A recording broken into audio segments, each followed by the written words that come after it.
To Your Eternity Season 3 explores what happens when the Knockers are given a few hundred additional years to evolve. It's hard to talk about without using names or specific details, so be warned that there will be spoilers in this review.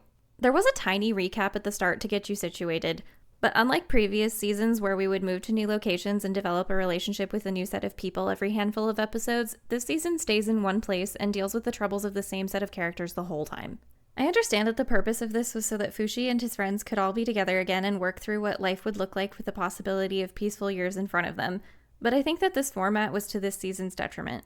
It really slowed the show down, as we spent more time rebuilding relationships with his past encounters, but they did a great job reintroducing characters that we haven't seen in a while.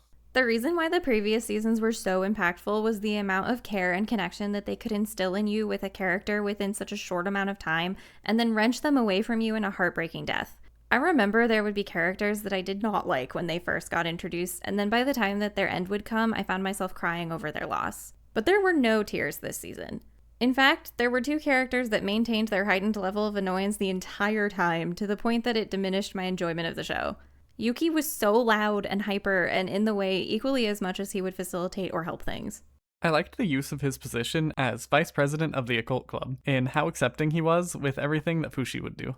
Then Hirotoshi was so close to crossing the pedophile line with his little stepsister that I was creeped out. Luckily, he never did anything perverse, but spending that much time worrying for her safety made it harder for me to appreciate his eventual positive character arc. This arc did end very wholesomely, with showing how one person really can make all the difference in someone else's life.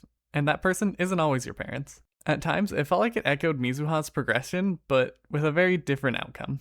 I did appreciate the slow unraveling of the connections between Mizuha, her family, the Guardians, and the Knockers, though.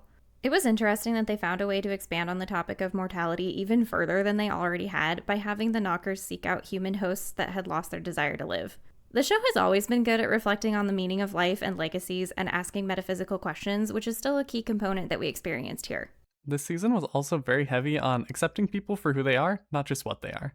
Fushi really was stuck in his past conflicts at the start of the season, where all bad came from the Knockers. It was surprising to see how much Mr. Black had moved on and accepted that they were peaceful, and really forced Fushi to make his own decision this season rather than just going with the flow.